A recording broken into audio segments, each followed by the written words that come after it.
And what I think it shows is a pattern in Dr. Stegeman. It shows two things. Number one, it shows that he doesn't understand us.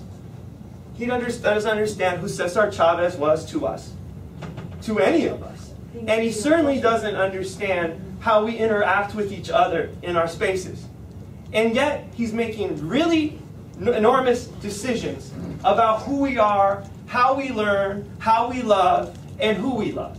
All evidence points to peace as the essence of programs teaching. Resentment does not exist in the context of these courses. And that's why I love this. I mean, that's what we said we were doing. And this is the only independent group, and they saw it too. And they were hired by a person that wanted to have some dirt on us.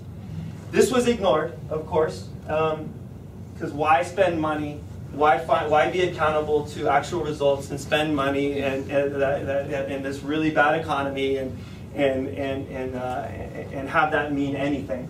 You're not accountable if you are an Arizona politician. You don't have to be. You can just keep on searching and searching and searching. So we were found to be out of compliance because Mr. Huppenthal wasn't pleased with his own audit, and he decided to continue to comb through all of our documents that we sent to the state. We sent them everything.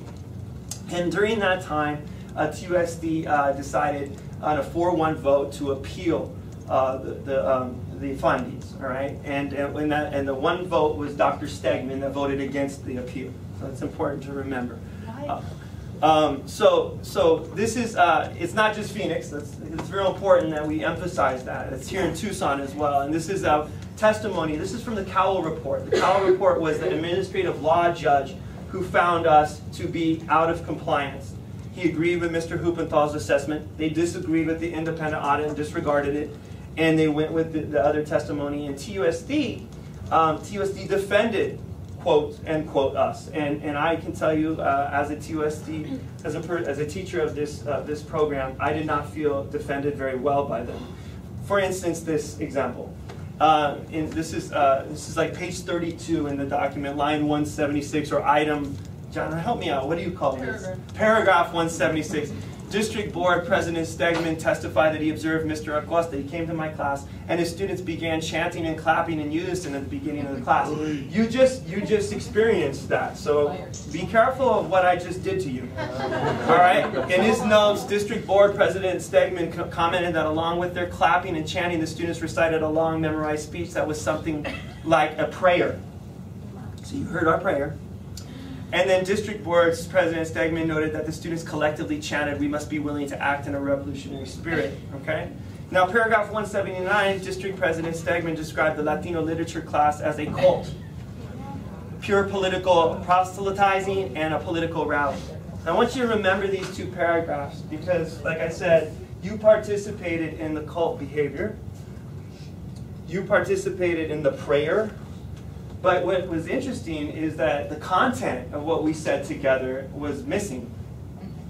Now, Dr. Stegeman is a PhD. He's actually employed at this institution. Yeah. So what's interesting about this is that him taking that one little section that is, let me go back for a second, a revolutionary spirit that is, he left out that is positive, progressive, and creative.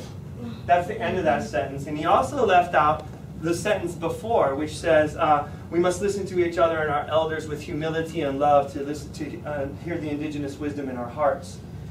And he also left out in Lakesh, which we did together.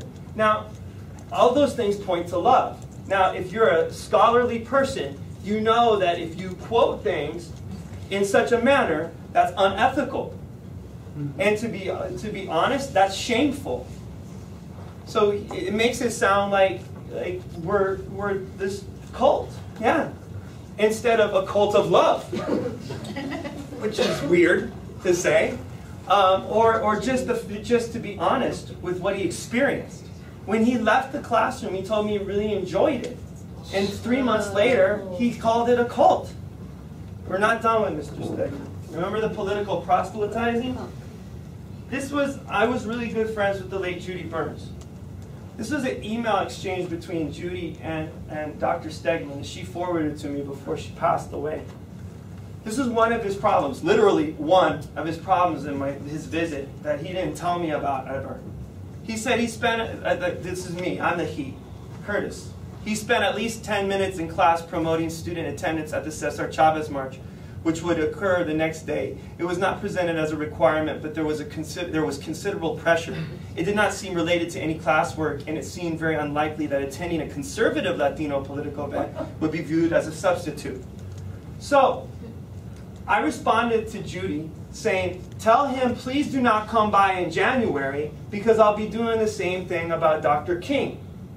And that Cesar Chavez isn't a political, why are we taking a civil rights leader, a great American hero, and trying to eschew them into a political paradigm? You know, we don't do that with all our heroes, do we? We don't do that with Dr. King. Well, I don't think, I mean, perhaps Dr. Stegeman has issues with Dr. King. I don't know.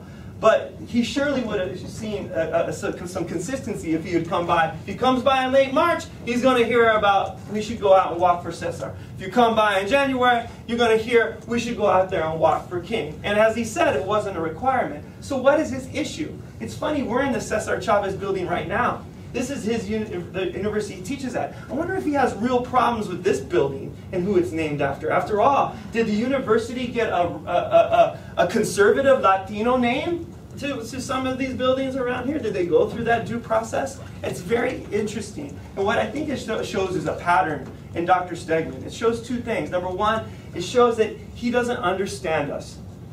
He doesn't understand who Cesar Chavez was to us, to any of us. And he certainly doesn't understand how we interact with each other in our spaces. And yet, he's making really enormous decisions about who we are, how we learn, how we love, and who we love.